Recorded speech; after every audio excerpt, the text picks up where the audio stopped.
journée, Simon. Alors, Boker Tov à tout le monde, Shavua Tov, Shana Tova, Choref Tov. Après toute cette période d'abord estivale et puis festivale, je suis très heureux de vous retrouver pour reprendre notre étude du 6e chapitre de Shabbat, Bameh Isha, Yotzet. Donc je vous rappelle que on a étudié les lois concernant ce qu'une femme et un homme d'ailleurs sont autorisés à porter sur eux dans la rue le jour du Shabbat. Alors on a vu essentiellement, il y avait différentes choses, il y avait différents cas, on a vu qu'il y a différents principes, il y a des choses qui sont considérées comme portées, alors ça bien sûr c'est interdit par la Torah, mais les bijoux ne sont pas considérés comme portés parce que c'est considéré comme un vêtement, on a le droit de sortir avec ses vêtements, mais on a vu que pour les bijoux, il y a un décret rabbinique qui avait été pris de peur que la personne qui est porteuse du bijou, rencontrant une amie, curieuse de voir de plus près l'objet en question, elle le décroche, elle le fait admirer et elles oublient qu'on est Shabbat, elles sont dans la rue, elles se mettent à marcher dans la rue. À cause de ça, on a interdit de porter des bijoux dans la rue le jour du Shabbat. Entre parenthèses, on remarquera qu'aujourd'hui on ne connaît pas cette loi-là et qu'à un moment donné il faudra qu'on comprenne comment ça se fait que des lois qui figurent dans la Mishnah ne sont plus respectées au jour d'aujourd'hui. Donc ça c'est une question subsidiaire qui sera traitée à un moment donné dans les Rishonim même, qui déjà se poseront la question parce que déjà à leur époque le problème s'était posé, ils étaient confrontés à cette situation qu'ils ont vu que le minhag, la coutume, s'opposait aux lois de la Mishnah, ce qui est assez exceptionnel. Donc, dans le cadre de cette étude, nous déroulons, la Gemara déroule au fur et à mesure les objets cités par la Mishnah, et nous étions arrivés d'Afnun Zayin Amud Bet aux 2 points, à l'intertitre Velo Bekavul. Donc là, nous sommes en train de commenter ce passage de la Mishnah qui disait, et parmi les objets interdits de porter, il y a le kavul dans le reshut harabim. La Mishnah précisait Velo bekavul le reshut harabim. Alors la question se pose, mais qu'est-ce que c'est que le kavul? Alors il n'y a pas que nous qui nous posons la question, on a vu que la Gemara elle-même se pose la question. Donc si je reprends très rapidement, je balaye la Gemara d'Afnun Zayin Amud Bet, Amar Rabbi Yanai. Rabbi Yanai, c'est lui qui avait entamé la discussion en disant Kavul ze eni yodea maou. Je ne sais pas ce que désigne ce vocable de Kavul. Alors c'est pas qu'il ne sait pas du tout, c'est qu'il a un doute. I kavlad avdatnan, aval kipa shel semer shapir dami, odilma kipa shel semer tnan, vekol shken kavlad avda. Donc il y a un doute il y avait un débat, enfin un doute pour l'instant dans l'esprit de Rabbi Yanai.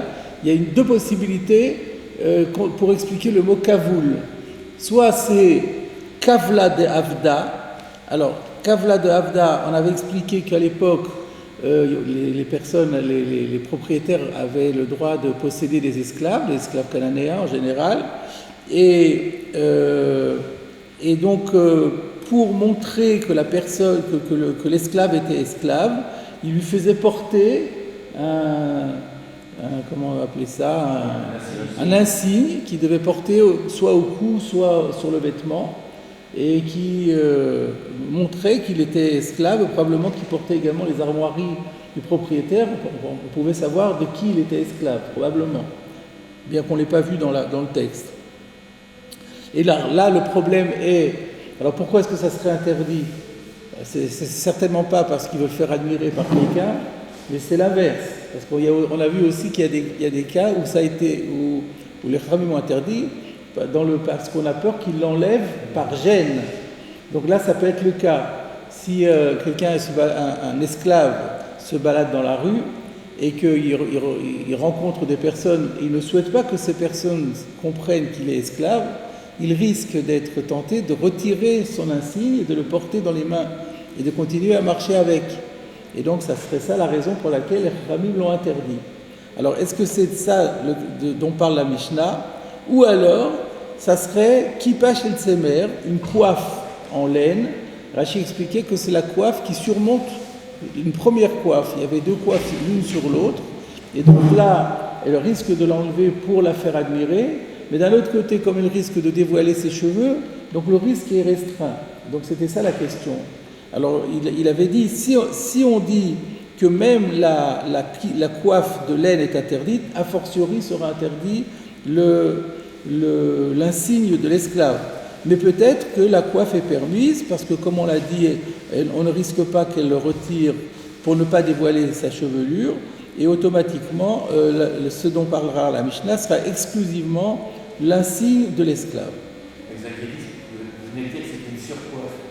Oui, c'est une surcoiffe, mais la première coiffe, pourquoi on met une surcoiffe? Parce que la première coiffe ne couvre pas intégralement les cheveux. Voilà. Juste un problème. Pourquoi la Gemara lie les deux? Alors c'est pas la même chose. La coiffe, elle amène les cheveux, et le Kavla d'Arda est sur lui. Oui. C'est pas la même. Je compare deux choses qui ne sont pas tout à fait. Mais c'est pas la question. La question, c'est l'étymologie. Dans la Mishnah, il y a un mot kavoul. Et kavoul, on peut le faire remonter à kavlé barzel. Donc ça fait référence à des chaînes. Donc ça fait référence à l'esclave, à l'insigne. Ou alors on peut avoir une autre étymologie qui fait que ça veut dire un chapeau. Donc c'est pas, peu importe que ça n'a pas d'importance si c'est pas le même registre. Là une fois c'est un esclave, là c'est une femme libre, ça n'a rien à voir. Mais l'étymologie permet deux décryptages différents. Et c'est ça la question de savoir de quoi parle la Mishnah, c'est légitime. Donc ça c'était la question de Rabbi Yannai. On a eu une première prise de position, c'était celle de Rabbi Abaou. Rabbi Abaou, Mistabra, Commande Amar qui passe chez Tsemetna. Lui, il pensait que la bonne réponse était la coiffe de laine, donc même la coiffe de laine est interdite, et a fortiori, mais la Mishnah n'en parle pas, parce que la Mishnah ne parle pas des deux, elle ne parle que d'un. Mais si on interdit même la kippa chez Tsemer, alors on pourra en déduire que l'insigne de l'esclave sera a fortiori interdit. Ça, c'est la position de Rabbi Abaou. Il a porté une braïta à l'appui, je ne rentre pas dedans. Je passe directement d'Afnun Chet Amoud Aleph à la première ligne en haut de la page, où Shmuel Amar, Kavla d'Avdatnan. Donc nous sommes en présence d'un débat d'interprétation de notre Mishnah entre Rabbi Abaou qui dit que le Kavoul c'est Kippa Shel Tsemer et Kalva Chomer pour Kavla d'Avda, et Shmuel dit non, pas du tout. Le Kavla de Avdatnan, ce dont parle la Mishnah, c'est l'insigne de l'esclave. Et elle ne parle pas de la coiffe de laine. Alors maintenant, on avait vu la dernière fois quelle est la position de Shmuel sur la coiffe de laine. Certains disent, puisque seule la Mishnah parle que du Eved, donc la coiffe de laine est permise, c'est la position du Rif et du Rambam. La position de Rashi est différente, c'est que le Rashi pense que non, lui il est d'accord aussi que la kippa shel Tsemer est interdite, mais il pense que c'est pas ça dont parle la Mishnah par la raison suivante, c'est que dans la Mishnah qui viendra plus tard, il y aura écrit qu'on peut porter le kaboul dans un khatser. Et là-bas, d'après la chita de Rashi, le kaboul, là-bas, c'est sûr qu'on ne parle pas du Eved, on parle du kippa shel Tsemer. Et donc à partir du moment où il est prouvé que le kippa shel Tsemer, dans la Mishnah suivante, on nous dit c'est permis dans le khatser. Si c'est permis dans le khatser, c'est interdit dans le Reshut Harabim. Donc là-bas, on aura traité la kippa shel Tsemer. Donc la Mishnah n'a pas besoin, elle serait redondante si on disait deux fois la même chose. Donc puisque là-bas, elle parle de kippa shel Tsemer, alors ici, on parle de kavla de Avda. Donc là, maintenant, nous nous concentrons sur la position de Shmuel, donc qui dit que la Mishnah, chez nous, qui interdit le kavoul dans le Reshut Harabim, elle parle de l'insigne de l'esclave. Et là-dessus, la Gemara avait soulevé une question. Oumi Amar Shmuel, je suis obligé de refaire parce que nous avons fait la Gemara, comme vous l'avez vu souligné au tableau, mais on n'a pas fait les Tosfot qui vont avec. Donc on ne peut pas faire un Tosfot si on ne se remet pas dans le sujet. Alors, donc on est obligé de reprendre le texte de la Gemara. Donc la Gemara avait posé la question, elle avait dit Oumi Amar Shmuel Achi, est-ce que vraiment Shmuel a dit une chose pareille, à savoir que Kavla de Avda c'est interdit?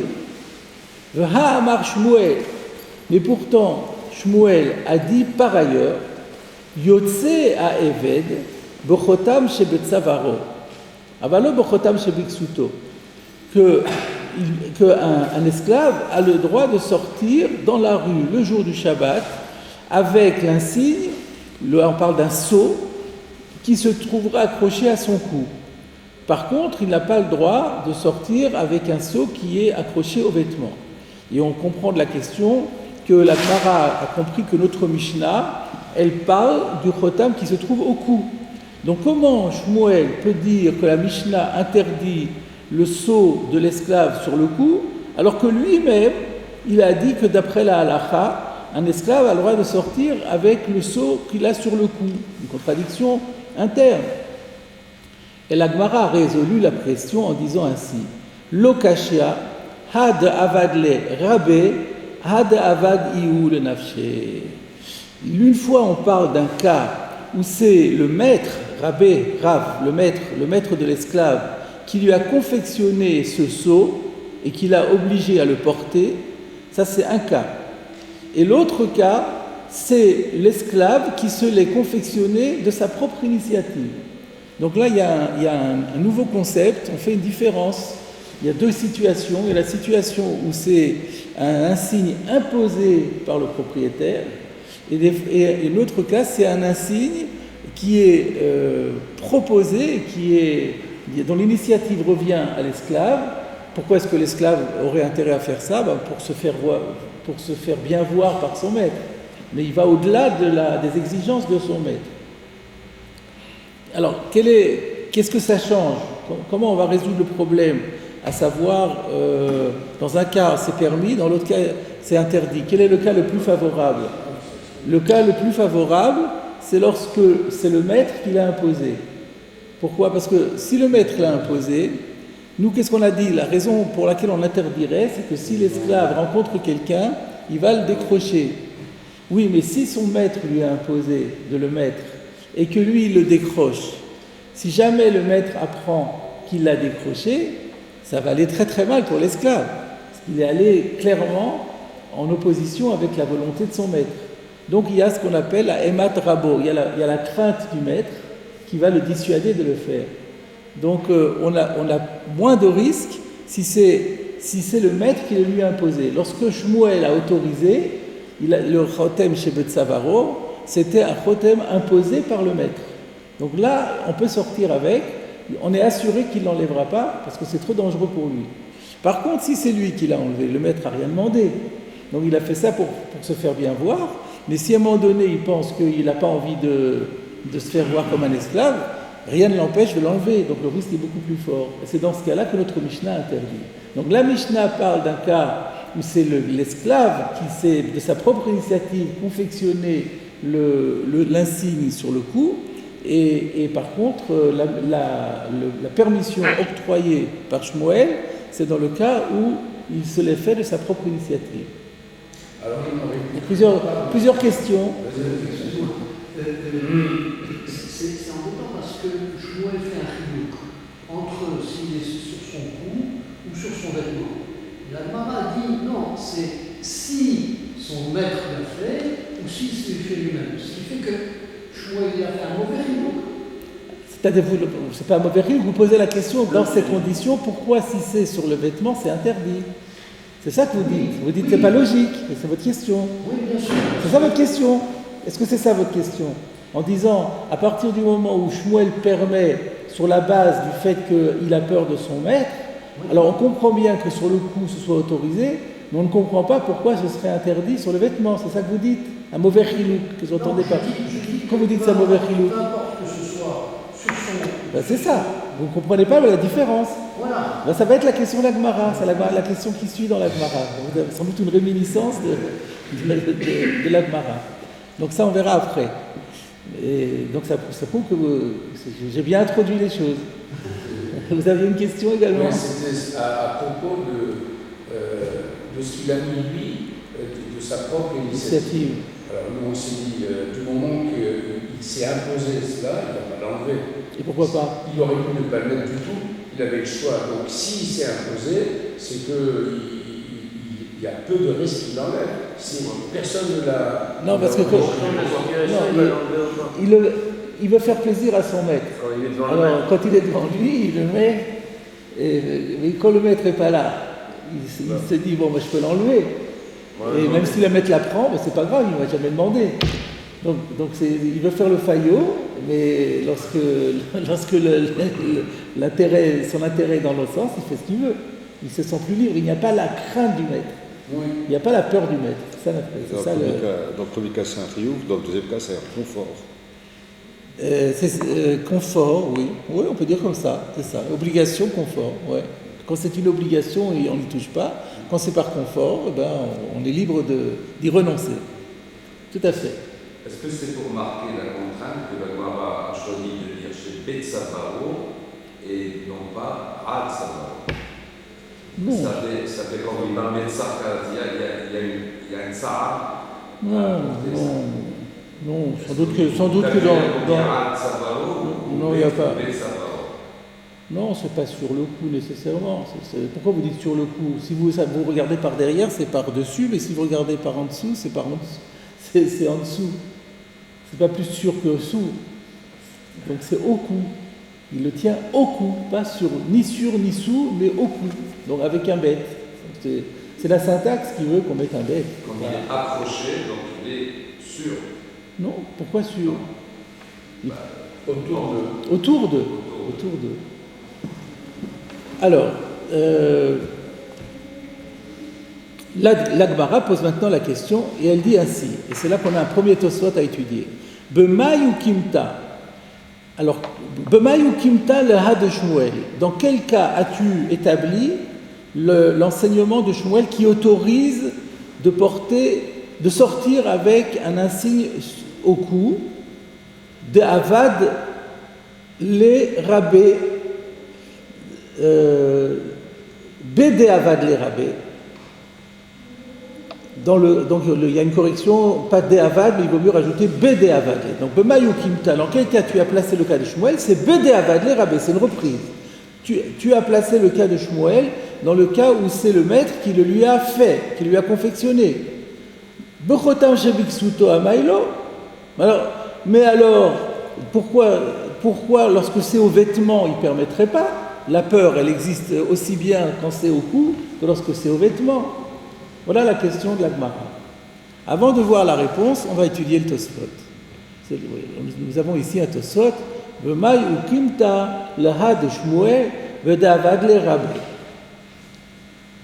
Tosfot nous dit aval imaire v'de avad i ou le nafshe atishapir. Mais si on avait expliqué, s'il s'agissait du cas où c'est lui-même qui se l'est fait, alors là, ça irait bien. Qu'est-ce qu'il veut dire Tosfot? En fait, il y a une question derrière. Comme d'habitude, très souvent, Tosfot donne la réponse directement. Mais pour que nous, on comprenne mieux le Tosfot, il faut mettre en valeur la question. Il y a une façon pratique de mettre en valeur la question. Vous rajoutez le mot lama à la phrase. Donc la question c'est lama imaire bedavadi ou nafshe atishapir. C'est ça la question. Alors j'explique. C'est quoi la question de Tosfot? C'est que la Gemara introduit sa question en disant dans quel cas as-tu placé Shmuel dans le cas où c'est le maître qui lui a fait? Dans ces conditions, je ne comprends pas la différence entre le cou et le vêtement. Effectivement, c'est la question que vous avez soulevée. Il a peur dans le cou, il devrait avoir peur sur le vêtement aussi. Il l'enlèverait. Il n'y a pas de raison qu'il l'enlève quand c'est sur le vêtement, puisqu'il ne va pas l'enlever quand c'est au cou. Mais pourquoi on a introduit la question en disant puisque tu me dis qu'on parle d'un cas où c'est le maître qui lui a fait, alors je ne comprends pas la différence. Ça sous-entend que si on avait dit on avait placé le cas dans d'autres situations, à savoir où c'est lui qui l'avait fait, là on aurait compris qu'il y a une différence entre le cou et le vêtement. Mais nous on ne voit pas plus. De toute façon on ne comprend pas. Le cou et vêtement c'est kiff-kiff. Alors que tu me dises que c'est le cas d'un évêque qui l'a fait ou le cas du maître qui l'a fait, la question se serait posée de toutes les façons. Or on voit de la Gemara que non. Par l'introduction des mots B'mai ou Kimta. Ah, dans quel cas tu me passes? Dans le cas de Avad les rabais, je ne comprends pas alors la différence entre le cou et le vêtement. Sous-entendu, mais si tu m'avais dit le contraire, alors là, je n'aurais pas posé ma question. Tosfot dit, mais la question se pose de la même façon.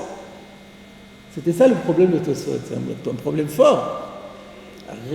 Tosfot n'a pas posé la question, il va directement à la réponse. On va voir, donc je relis maintenant la réponse.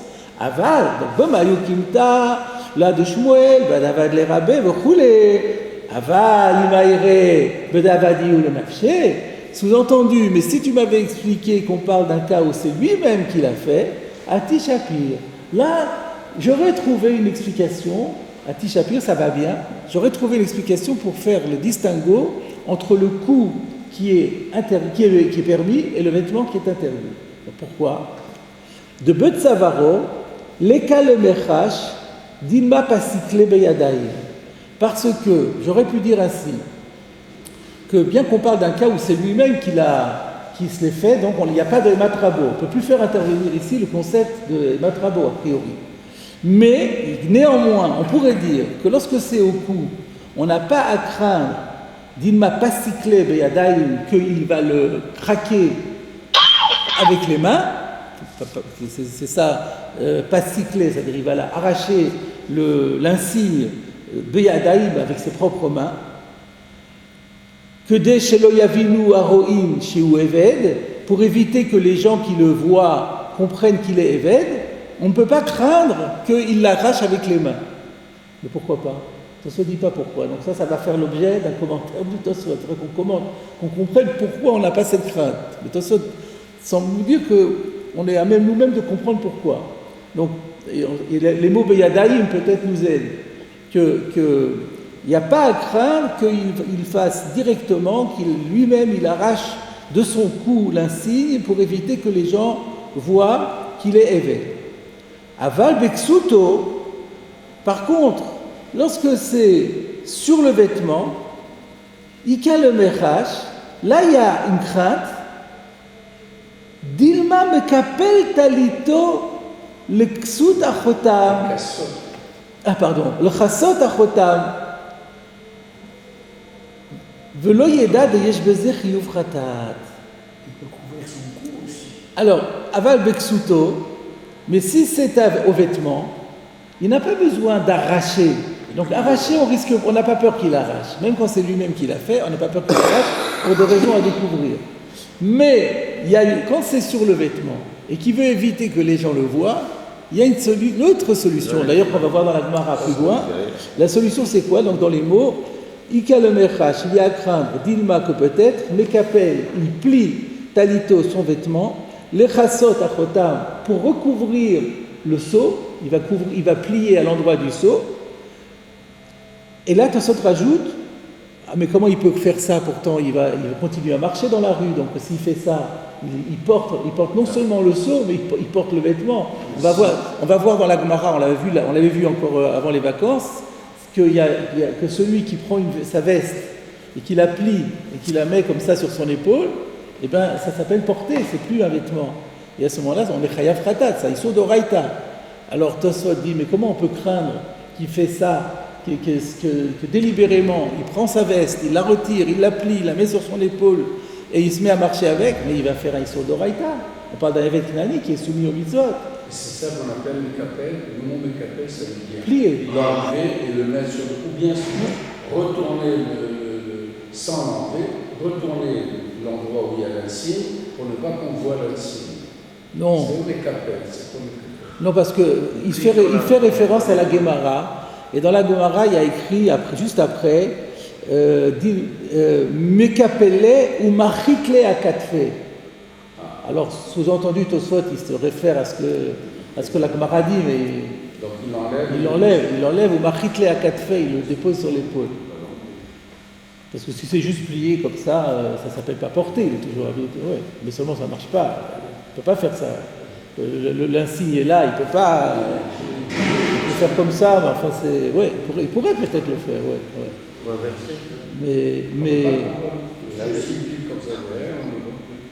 Mais probablement, ce que Tosfot veut dire, c'est que c'est le kapel de la Gemara. Ouais.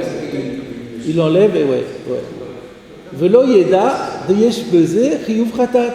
Et alors pourquoi on peut craindre ça? Parce qu'on peut supposer qu'il ne sait pas puisqu'il faudra un enseignement spécifique de la Gemara pour nous le dire, ça prouve que les gens pourrait s'imaginer que ça peut aussi avoir son vêtement, une manière de porter le vêtement. Donc c'est pas évident pour tout le monde que c'est interdit par la Torah. Et donc il y a à craindre qu'il ne sache pas que c'est interdit par la Torah et qu'il le fait. Alors pourquoi on ne pourrait pas faire le même distinguo Bedéavad les rabais? Aval, Bedéavad les rabais. Par contre, lorsqu'on parle d'un cas où c'est le maître qui lui a confectionné, Mishum Emta de rabais, Yare les kapel. Puisque c'est le maître qui lui a dit « Je tiens à ce que tu aies cet insigne bien fixé en évidence sur le vêtement ». Et après, il apprend que le maître apprend qu'il a plié son vêtement pour qu'on ne le voit pas. Il va être très, très, très fâché. Et donc, Mishum Emta de rabais, à cause de la crainte du maître, Yare les kapel, il a peur de plier. Alors, la fin de Tosfot, c'est oui, mais le problème, c'est que la Gemara, à ce stade, elle ne connaît pas encore ce din-là qu'on n'a pas le droit de plier et de porter, puisque ça va être cité plus tard. Alors, il faut rajouter Vashta, d'après le pshat que Tosfot vient de dire, il faut dire que Nami Yada Hachas, le de Rav Yitzhak. La Gemara connaissait déjà le din de Rav Yitzhak, que lorsqu'on le porte sur l'épaule, c'est interdit par la Torah. Et là, de l'oyada, sheyesh lachouch d'ima mifsik. Sauf que ce que la Gemara ne savait pas encore, c'est qu'il y a une autre crainte, c'est que l'insigne va tomber de lui-même, et c'est pour ça qu'on va en parler plus tard. Ou batar de Meshani, et après qu'on va donner la réponse, Maïté de Rav Yitzhak, une fois qu'on aura donné la réponse, ça on n'a pas encore vu, qu'il y a aussi un risque que l'insigne soit décroché et que de ce fait, il risque pour ne pas que le maître voie que ça a été décroché, quand il va être en présence du maître, il va replier son vêtement. C'est à ce stade-là que Maïté de Rav Yitzhak, qu'on va rapporter l'enseignement de Rav Yitzhak, Venachat lifrouché, sheyesh li chiyuv chatat bakipul, et on va rentrer dans l'explication, dans l'explicitation du fait qu'il y a une obligation on est passible plutôt d'un sacrifice en cas de kipoul, en cas où on a replié le vêtement et on l'a posé sur l'épaule. Donc la question qui reste dans Tosfot, c'est mais pourquoi Tosfot? Donc la réponse de Tosfot, donc je récapitule peut-être d'abord ce Tosfot. Donc le Tosfot a dit, il ressort de la Gemara que si on avait pu dire que Shmuel parle d'un cas où c'est le Eved qui s'était mis lui-même l'insigne de sa propre initiative, on n'aurait pas eu la question de savoir pourquoi quand c'est au cou c'est permis et quand c'est sur le vêtement c'est interdit. Alors que si c'est le maître qui l'a fait, là la Gemara ne comprend plus la distinction. Pourquoi? C'était ça la question de Tosfot. Tosfot a dit parce que lorsque c'est lui-même qui se les fait, il n'y a pas à craindre qu'il l'enlève du cou, il y a seulement à craindre qu'il replie le vêtement. Mais qu'il se l'enlève du cou, il n'y a pas à craindre. Pour quelle raison? Tosfot n'a pas dit. Alors pour quelle raison il n'y a pas à craindre qu'il se l'enlève du cou? Alors là-dessus, il y a deux explications. Le Maharsha, on peut le faire dans les mots. Qu'est-ce que vous voulez qu'on le fasse dans les mots ou je vous le dis? Dans les mots? Allez, on regarde le Maharsha dans les mots. Pour moi, c'est plus facile. J'ai le support du texte.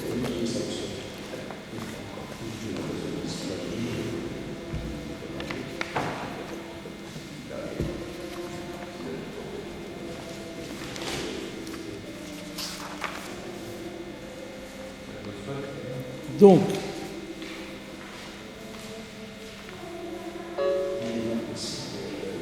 Tosfot Dibur Amatri de Mayu Kimta. Un peu plus loin.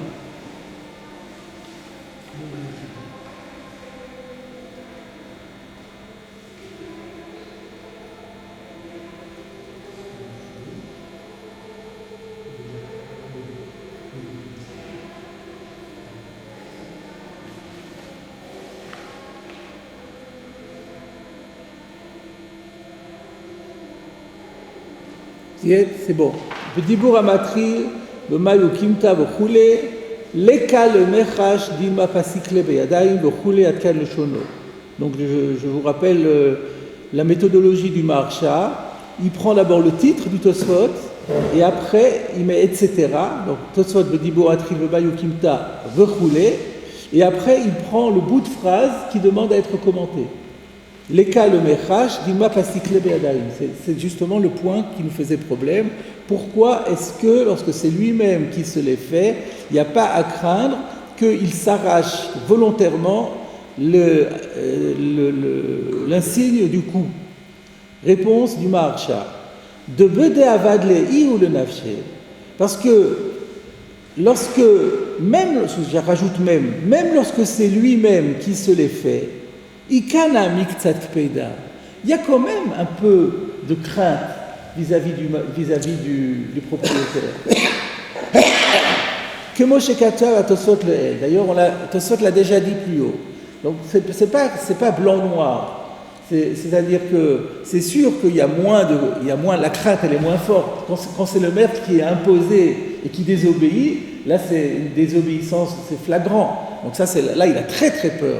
Mais on peut quand même dire qu'il y a une certaine peur vis-à-vis du maître, même lorsqu'il a fait de sa propre initiative. Pourquoi ? Parce qu'il aurait pu ne rien faire. Mais à partir du moment où il s'est mis un insigne au cou et il se l'arrache, c'est un affront qu'il fait au maître. Et donc, il y a quand même une hésitation à faire. Et donc, c'est pour ça que Tosfot dit qu'il ne va pas le faire. Voilà ce que propose le Maharsha, en disant que pourquoi est-ce que quand c'est au cou, il n'y a pas le risque qu'il l'enlève, parce qu'il a quand même peur de son maître. Bien que ce soit lui, il aurait pu dire au maître, mais attendez, tu ne m'as pas demandé, c'est moi qui l'ai fait. Il a dit, oui, mais tu exagères, tu te le mets et tu te l'enlèves. Tu veux faire le malin, tu veux dire comme si tu veux me faire plaisir, etc. Tu es un hypocrite. Donc il y a quand même un problème. Et si c'est au vêtement, alors par la même chose pour le vêtement, alors lorsqu'aussi, si le maître apprend qu'il a replié son vêtement, ça va être aussi un problème.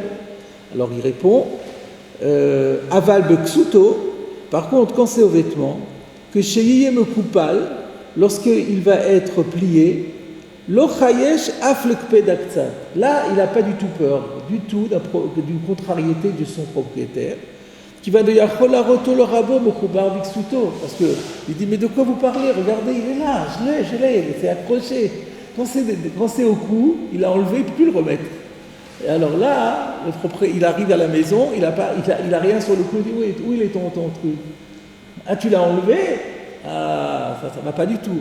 Mais là, c'est dans la rue, donc il se dit jamais le maître il saura. Et après, bien entendu, quand il arrive à la maison, il remet proprement sa veste, etc. Donc le risque, il est beaucoup plus faible.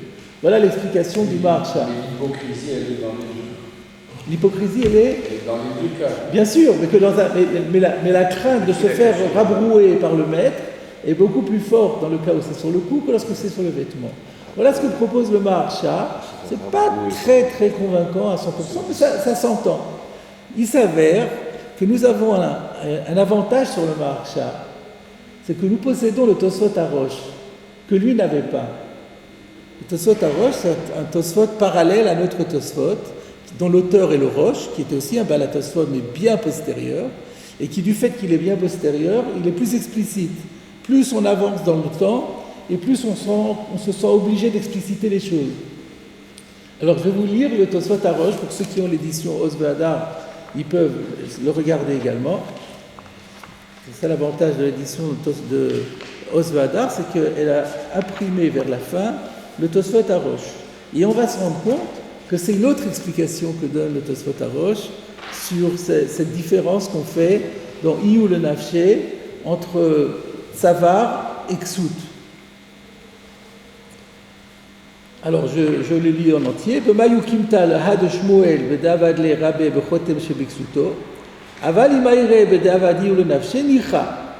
Mais si on avait dit qu'on parle d'un cas où c'est lui-même qui se l'est confectionné, ça va bien. Qu'est-ce qui va bien? La différence entre le cou et le vêtement.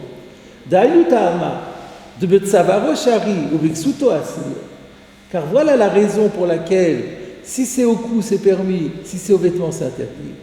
De Betsavaro, l'eka le merchach d'ilma pasikle, que d'eshelo yedou shehu eved, parce que si c'est au cou, il n'y a pas à craindre qu'il l'arrache de manière pour éviter que les gens sachent qu'il est esclave, veyolichenu bemezid birshut arabim, et qu'il se mette à déambuler délibérément dans la voie publique, parce que ça, tout le monde sait que c'est interdit de marcher avec quelque chose dans la main.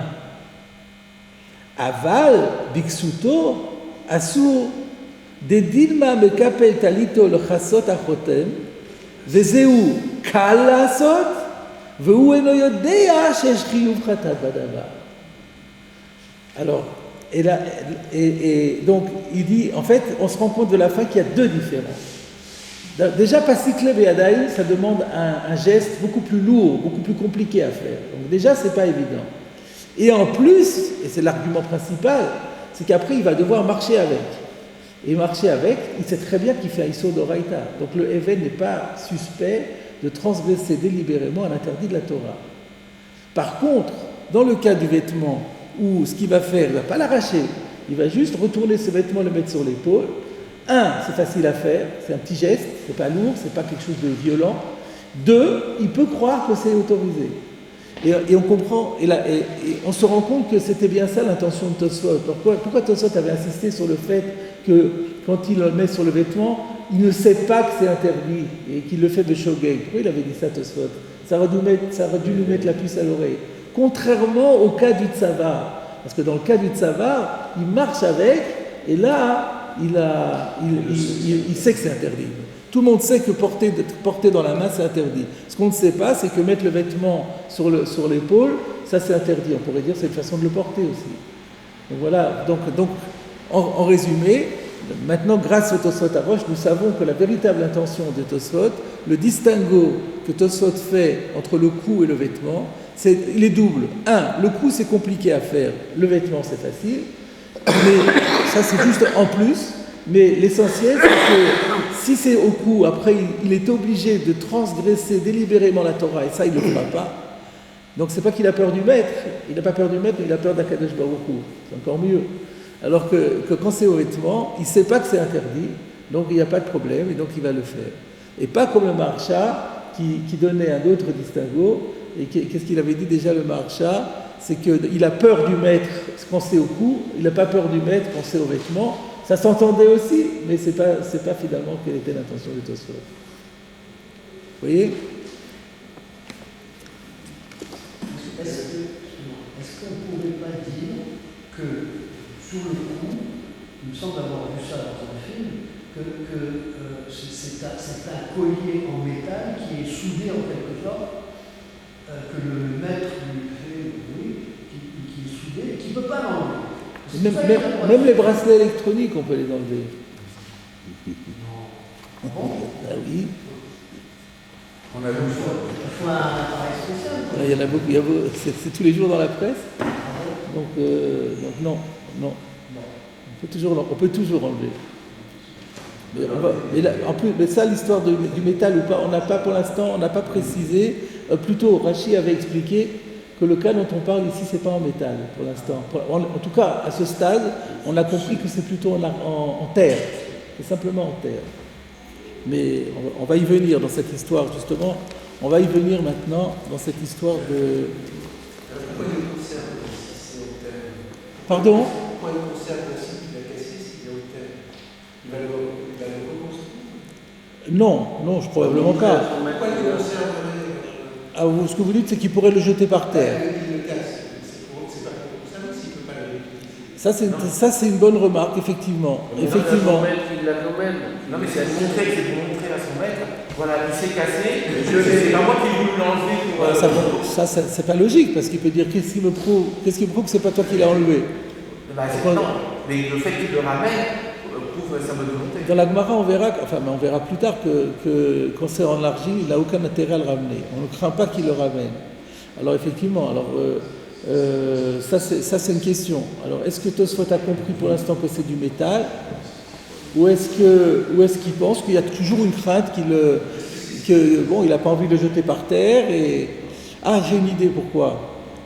S'il le jette par terre, les gens vont voir. Ils vont voir qu'il a jeté par terre, ils vont regarder ce que c'est. D'accord, c'est un esclave. C'est un esclave qui a enlevé son assigne. Donc il ne veut pas. Il va le jeter, il va le mettre à la poubelle dès qu'il sera tout seul. Mais là, on parle de quelqu'un qui voit des gens qui arrivent en face de lui, donc il l'arrache, Et donc s'ils le jettent par terre, et les gens vont passer, rétrospectivement, ils vont comprendre. Ils vont voir que ce monsieur-là, ça se voit, on voit de loin quelqu'un, il jette par terre quelque chose, au contraire, ça attire l'attention, qu'est-ce qu'il a jeté là? Alors que, donc il va le garder précieusement dans la main pour que les gens ne remarquent pas, il va faire ses 100 pas, et après il va le jeter. Donc, c'est probablement ça. Oui, mais c'est un peu compliqué, parce que pourquoi vous laissez entendre que les gens savent qu'il est esclave, mais ils ne savent pas qu'il est esclave. Mais c'est ça qu'on parle, ça c'est écrit en toutes les dans le Tosfot. Chez Lo Yavinu, chez où Eved. Ils ne savent pas qu'il est Eved. Et Tosfot l'a dit, Lekal le Mechaj, il m'a pas cyclé, mais Adaïm, Kedesh chez Lo Yavinu, Aroïn, chez où Eved. Toute la crème. Alors. Pourquoi vous suspecteriez les gens de rattacher le colis perdu à cette... Parce qu'ils l'ont vu jeter. Ben, ils sont en face de lui. Il voit qu'il y a des... c'est quelqu'un qui marche dans la rue tout seul, et tout d'un coup, il voit des gens en face de lui. Il dit, oh là là, j'ai pas envie qu'il se rapproche de moi et qu'il voit ce qu'il y a sur le... Là, ils ont vu qu'il a quelque chose, mais ils savent pas ce que c'est. Alors, il le prend, il le jette. Déjà, ils ont compris. Déjà, ils n'ont pas besoin de le regarder. Quelqu'un qui avait un collier qui se l'arrache et qui le jette, on sait déjà à qui on a affaire. Et donc après, ils vont le croiser, ils vont dire, ah, c'était un évêque, toi. La question, c'était du fait que je me demandais s'il pouvait le reconstruire, s'il n'avait pas le droit de le donner. Non, c'est pas réparable. C'est pas réparable, parce qu'on voit dans la Gemara. Voilà, ça c'était le premier Tosfot que nous devions faire. Alors, on revient à la Gemara. Donc la question était, B'mayukimta, le Ha de Shmuel, de quelle façon as-tu rétabli la position de Shmuel, Bede Avad le Rabbe, en expliquant qu'on parle d'un cas où c'est le maître qui le lui a fait, donc il a très peur de l'enlever, et donc lorsqu'il le porte au cou, on ne risque pas qu'il l'enlève, et donc on peut l'autoriser à sortir avec dans la rue. Alors la question est, Bechotem Shebeksuto Amailo, pourquoi est-ce que, quand c'est aux vêtements, Shmuel interdit, on devrait dire que c'est permis pour les mêmes raisons? Et donc là, la Gemara répond, Dilma mifsak ou mirtat ou mikpale ou machitle akatfe. Parce qu'on a peur que, pas du tout le problème qui rencontre quelqu'un, c'est pas ça le problème. Le problème, c'est qu'on a peur que l'insigne se casse tout seul. Et là, on peut comprendre si c'est en argile, en terre, c'est quelque chose de très fragile. Donc, il suffit qu'il fasse un mauvais geste et ça peut se casser.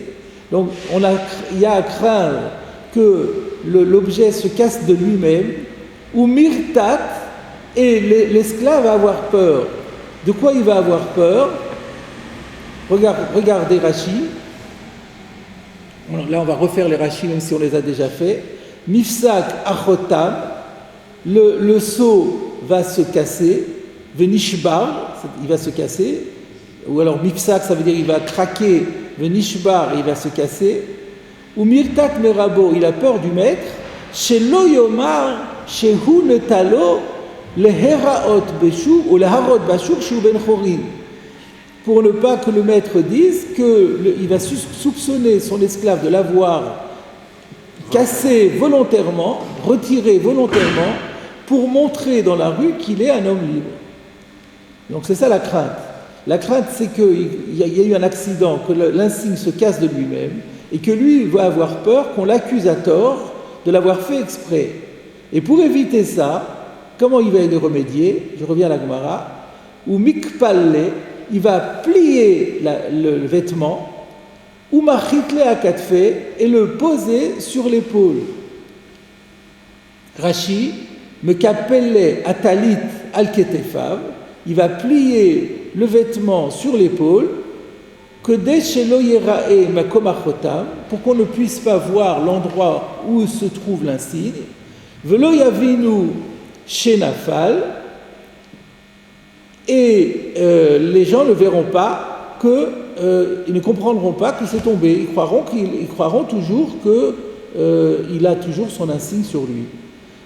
Alors là, il y a écrit Vedami, il faut corriger, Rami atalit al ktefo comme Asoui, et il pose son talit sur l'épaule comme une charge, quelque chose qu'on porte.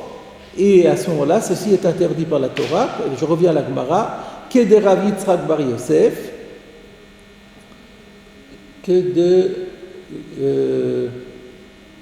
ou que de Rav. Dans les manuscrits, il y a une meilleure lecture. C'est pas que de Rav, mais ou que de Rav Yitzhak bar Yosef. Et ceci est conforme à l'enseignement de Rav Yitzhak bar Yosef, de Amar Rav Yitzhak bar Yosef, Amar Rabbi Yochanan, car Rav Yitzhak bar Yosef a dit au nom de Rabbi Yochanan, Ayotse betalit mekupelet umunachat lo al ketevav beshabbat chayav chatad, que celui qui sortirait dans la rue avec un talit replié et posé sur les épaules, le jour du Shabbat, il est chayav chatad, et c'est ça la crainte qu'on a. Et sortir et marcher, c'est pareil. Sortir et marcher. Sortir, c'est-à-dire sortir du Roshut Hayarki dans le Roshut Harabim, ou bien marcher Arba Amot dans le Roshut Harabim, c'est tous les deux assaut par la Torah. Ouais, ça on avait vu déjà. Quand on avait étudié le premier Pérec Shabbat, un certain temps, on l'avait vu déjà. Pourquoi il ne se casserait pas spontanément au niveau du cou? Pardon? Pourquoi il ne se casserait pas spontanément au niveau du cou? Ça peut se casser aussi au niveau du cou, mais seulement là il est coincé, il ne peut rien faire. Là, il n'y a pas de solution. Et donc, on ne risque pas qu'il fasse un Issur d'Oraïta. Parce que la seule chose qu'il pourrait, c'est le rapporter au maître. Mais comme c'est décroché, le maître va dire, mais tu te fiches de moi. Donc, il n'a aucun intérêt. Alors, regardez Tosfot. Il y a ici un Tosfot. Dilma, mifsak, ou mirtat, ou mekapele.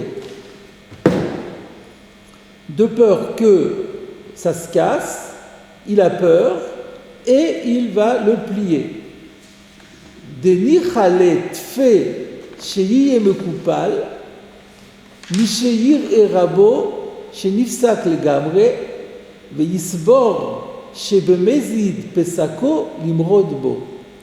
Je traduis d'abord mot à mot, après vous allez me dire quelle était la problématique de Tosfot. Donc de nichale tfe, l'esclave préfère, Nichale, ça lui plaît, fait davantage, chez Yiyem Koupal, que le vêtement soit replié, Miché Yir Erabo, plutôt que le maître voit, chez Nifsak le Gamre, que l'insigne a été carrément cassé, Veyisbor, chez Bemezid, Pesako Limrodbo, et qu'il s'imagine, que le maître pense qu'il a fait exprès de casser l'insigne en signe de révolte. Là encore, la question se pose, mais pourquoi Tosfot nous dit ça? Quel était le problème de Tosfot? Pourquoi Tosfot est obligé de dire, il préfère, donc on parle d'un cas, donc le vêtement, il portait un insigne au vêtement, l'insigne est tombé de lui-même, et alors on dit qu'il va le replier. Il va le replier, et pour éviter qu'on se rende compte que ça a été cassé. Et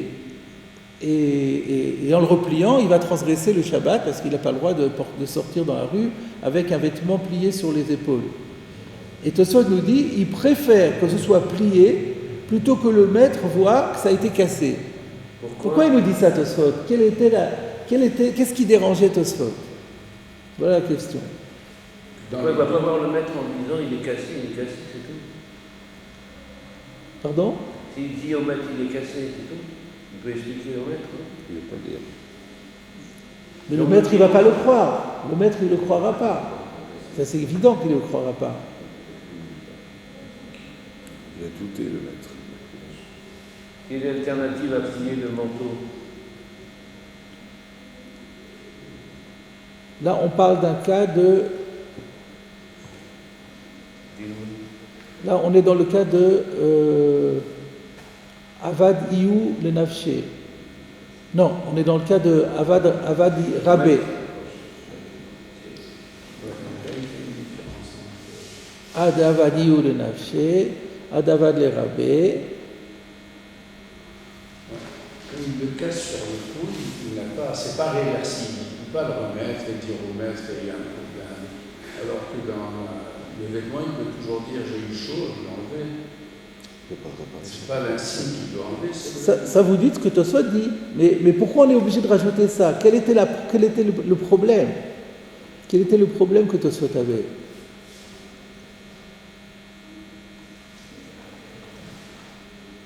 Alors la réponse, elle est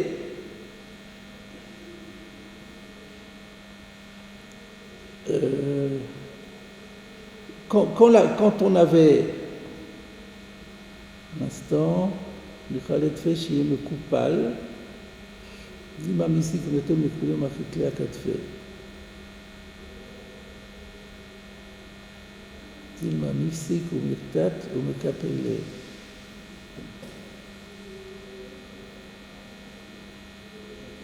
שלי רבו שלי פסק לגמרי ולסבור שלמדים פסקו למרודו.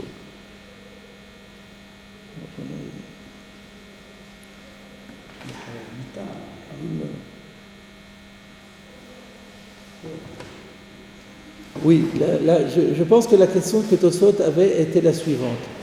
Quand la Gemara avait posé la question, B'mayu kimta, dans quel cas places-tu l'enseignement de Shmuel? B'davad le rabbe.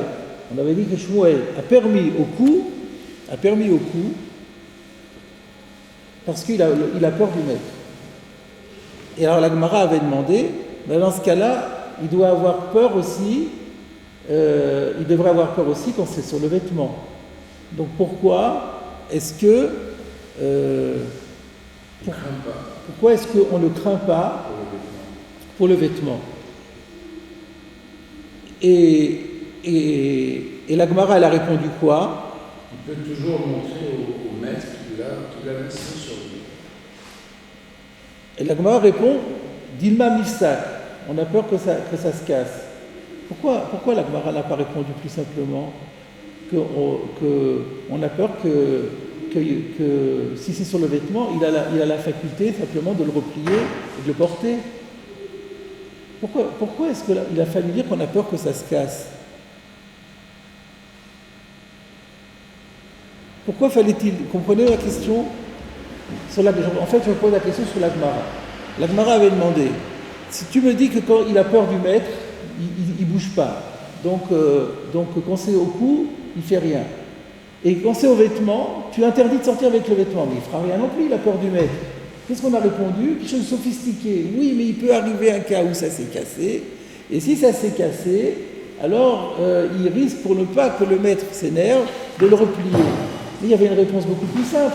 Une fois qu'on a pensé à l'histoire du vêtement replié, il n'y a qu'à dire que il y a un risque. Quand c'est au cou, il va pas l'enlever. Parce que, comme on a dit, c'est compliqué, c'est dur, et il sait très bien qu'on ne peut pas marcher avec, etc.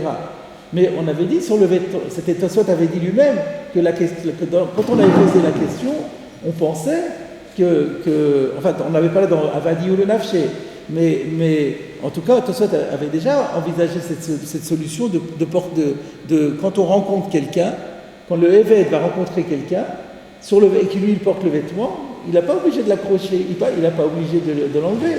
Il peut faire plus propre. Il replie le vêtement, il le met sur l'épaule. Pourquoi il ne répond pas comme ça? Finalement, c'était aussi une bonne réponse, ça. Et ça Tosfot nous l'a dit, Bedavadi ou Nafshem, il n'a pas dit Bedavad les Rabé. Ça prouve que Bedavad les Rabé, la Gemara a pensé que du moment que c'est le maître qui lui a dit « je veux que tu portes ça au vêtement », il aura peur de replier la veste aussi, parce qu'il désobéit au maître. Parce que sinon, ce n'était pas la peine de dire que ça va... Alors, on est obligé... Alors, du coup, la Gemara a répondu « oui, on parle d'un cas, ça s'est cassé ». Donc, ça s'est cassé, il n'a pas le choix. Alors, il essaie de limiter les choses. Mais si ça ne s'était pas cassé, on ne peut pas répondre simplement qu'il l'a porté comme cela. Alors, c'est ça la question de Tosfot. Dilma misak ou mirtat. Pourquoi la Gemara a-t-elle obligée de donner une réponse sophistiquée, comme quoi on a peur que ça se casse, et si ça se casse, alors il va être tenté de le replier? Réponds plus simplement. Il a replié sans casser. On a à craindre qu'il a replié sans casser, tout simplement. Quand c'est au cou, il ne peut rien faire. Il ne peut que le décrocher, ça il ne le fera pas. Par contre, là il avait un moyen soft, c'est d'enlever sa veste, de la replier, et tout est propre, et après quand il va rentrer chez le maître, il remettra la veste, il sera tout beau avec son insigne. Et donc il y a une crainte de Hotsa'a. Pourquoi est-ce que Pourquoi la Gemara elle répond compliqué quand elle pouvait faire simple? Alors c'est ça que Tosfot répond en disant, parce qu'il a peur de ça. La Gemara pense que même ça il ne fera pas, parce qu'il a peur du maître. Quand c'est le maître qui lui a fait, il ne le fera pas. Ah, alors dans ce cas-là, alors pourquoi quand c'est cassé, il va le faire? Alors là, Tosfot dit, parce que là, là, comme il a plus le choix maintenant, alors entre deux mots, il va choisir le moindre. Mais sinon, il ne le ferait pas du tout, parce que même ça, il a peur de faire. Mais là c'est deux peurs. Il y a une peur plus forte que l'autre. Voilà l'explication de Tosfot.